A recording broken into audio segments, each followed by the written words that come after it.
Welcome to Real Reviews with today's special guest, Jason Crowe, owner and creator of Feathered Italian Films, along with Ronnie Jonah, the co-writer and SF artist on Legacy.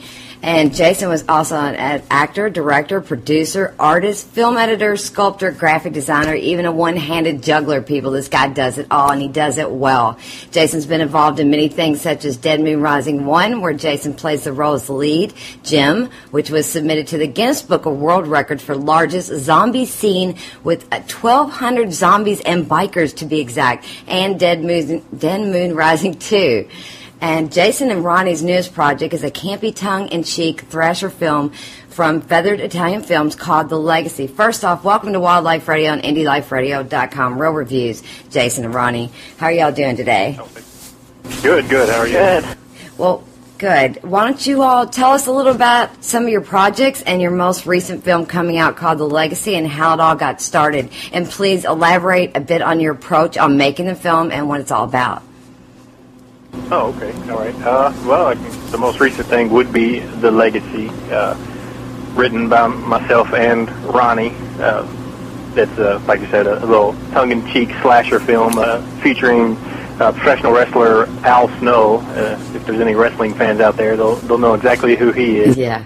It's just something that Ronnie and I came up with, actually taking a hike. We were hiking, and Ron said, you know what, I think we can make a movie in the woods. And it kind of snowballed from there. And 2 days later, made phone calls, we had a cast, and I guess, 2 weeks later, we started filming. Is that right? Yeah. Yeah, that was pretty much it. Yeah, that was kind of an impromptu movie. Wow. To be honest. That came about pretty fast. Well. Yeah, we actually turned it out pretty quick. What initially attracted you to filmmaking, and how's that interest involved during your careers? Well, myself, I actually kind of accidentally fell into film.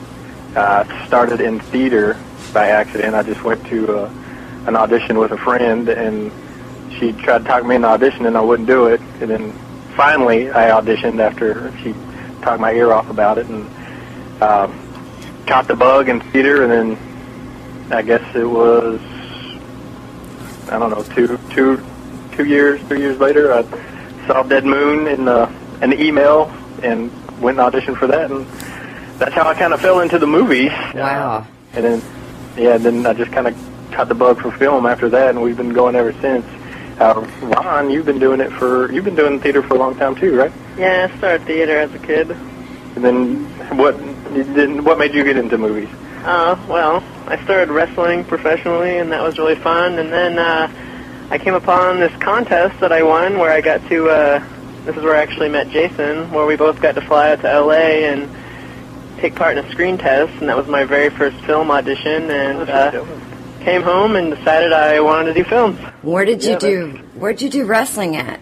There in Kentucky, Ronnie? Yeah, here in Kentucky and all over the United States. Wow. She goes by the moniker Rockstar Ronnie Jonah. I saw that on your MySpace. I was going to check her out, and I had no idea that she was involved in that. Was it OVW maybe, or? Yeah, I did that for a couple of years. Oh, okay. So that's how you know my friend Kenny Bolin. Yeah, I do know him. Okay. We should. Yeah, actually, Al trained you, right? Uh-huh. Yeah, that's how we know him. Oh, wow, I didn't know that either. Well, that's awesome. Okay, so what is your definition of independent film, and has that changed at all since you both first started working? Ron, you wanna go first on this one, or? Oh, please, after you. I don't know. My definition of independent film, I think, may differ from a lot of people, because we do pretty much no budget film, which I kind of perceive a little bit more as independent than, a $1 million budget, which a lot of companies seem to be doing now and still calling themselves independent film. Right. To me, I found that to be a little silly, because I don't know, from what I could tell by all the stuff that I've done in Kentucky and Lexington with the various groups, is that it's it's usually a small crew with no money, and everybody's just dedicated to the film and to the kind of the art of it all, and not so much getting the paycheck and, you know, being famous.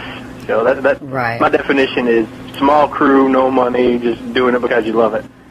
They tend to give it their all a little bit more when it's like that, I've found. Oh, yeah. Well, it's so much more innovative when you have groups like that, because, you know, they're bound and determined to do whatever it takes to, you know, make it look good or fun or whatever the case may be. But, you know, when you have $1 million to throw around, you don't have to sit there and think about, well, how am I going to do this, how am I going to do that? Right. You just throw the money out there, and there you go. It kind of takes the independent out of it. I totally agree with you there. A lot of people. Absolutely. Yeah. So I understand. Go ahead. No, go ahead. I was just going to say, I understand the Legacy is where you made your directional debut in film, right? Yes, absolutely. That is my directorial debut. So, okay, so how do you think it was being on the other side of the camera this time on directing?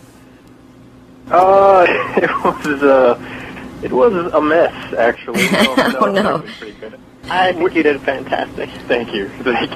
I had worked on a lot of short films. We as a company, myself and my buddy T.J. Marishi, we had done a lot of 48-hour films, and so I kind of learned doing that. And I would suggest that to any filmmaker or somebody who wants to start film.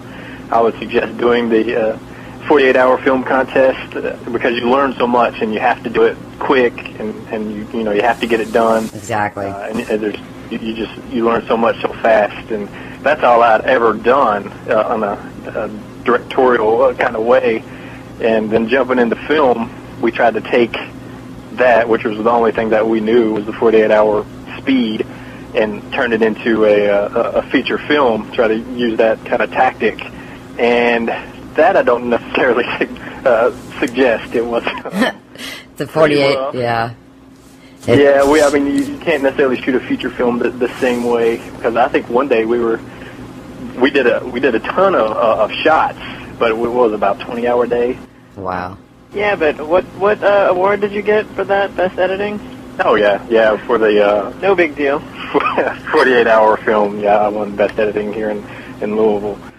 Well, I think that's quite the honor, because, like you said, you only have 48 hours, and you're doing a lot of work. So it comes down to, you know, how talented you are and how well you can get it together. So. Oh, I was completely stoked about that. We didn't expect anything award-wise. I did. Yeah, well, okay. I expected you to win. Maybe Ronnie. Ronnie has a lot of faith in you. I have high hopes. Now, I don't know, we just put out a kind of a gangster film, and we thought we got in over our heads because we were actually filming with George Vanilla at the time, the Telephone movie. Okay. So we did it in 24 hours, the whole movie. Less. Well, probably more like 19 hours. Yeah. It was. We didn't expect to see anything out of that, but it was a blast. Sleep for 3 days. The Telephone movie, isn't Katie Stanley one that is also in Dead Moon Rising 2 and The Legacy? Wasn't she in Telephone? Yes, absolutely. Okay, I'd met Katie at the Fright Night Film Festival. I guess it was 2 years ago. When I met you, yes.